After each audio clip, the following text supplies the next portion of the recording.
अस्सलाम वालेकुम फ्रेंड्स। आज हम इस वीडियो में वर्स ड्रामा को डिस्कस करेंगे और एंग्री यंग मैन को भी हम डिस्कस करेंगे। हम ये जानेंगे कि ये एंग्री यंग मैन ये कौन से नौजवान थे, आखिर इनको क्यों एंग्री यंग मैन कहा जाता था, इनकी क्या डिमांड थी और वर्स ड्रामा की शुरुआत कैसे हुई और इसके अंदर किस किस्म का ड्रामा शो किया जाता था।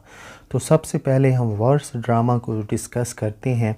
तो वर्स ड्रामा की हम इस तरह से डेफिनेशन करते हैं, a verse drama is any drama written as verse to be spoken.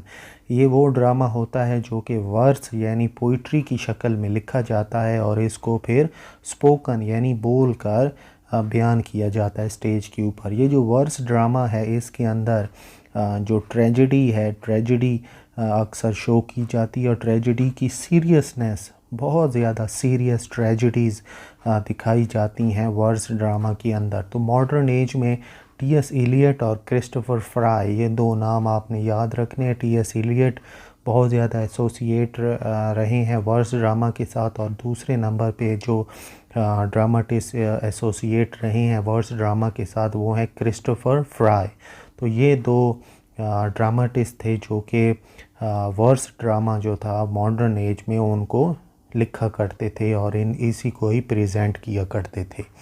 अब हम चलते हैं एंग्री यंग मैन की तरफ। एंग्री यंग मैन असल में जो लोअर और मिडिल क्लास से ये लोग जो थे ये ताल्लुक़ रखा करते थे। इनका गुस्सा, आखिर इनके अंदर किस किस्म का गुस्सा था, आखिर क्यों ये अपने आप को एंग्री कहते थे।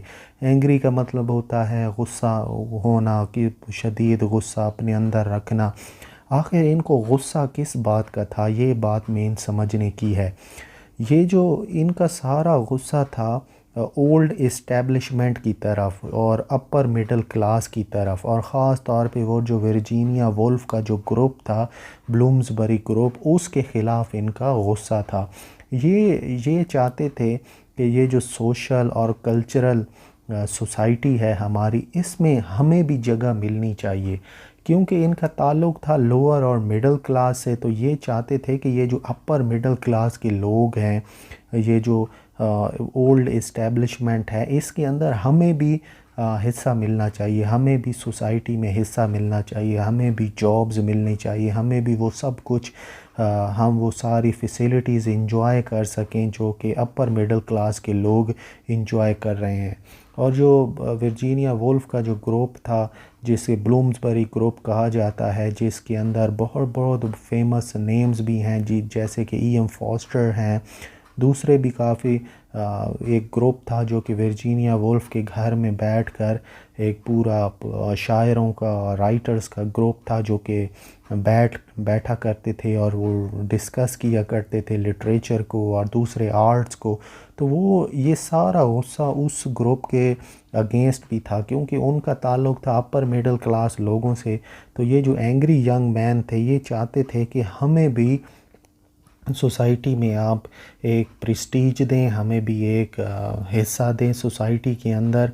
और जब इनकी डिमांड्स को कबूल कर लिया गया, जब इनकी डिमांड्स को एक्सेप्ट कर लिया गया, तो ये जो एंग्री यंग मैन थे ये सारे बिखर गए। इनका जो मोटिव था, जब ये पूरा हो गया तो इनका जो ग्रुप था ये भी फिर टूट गया।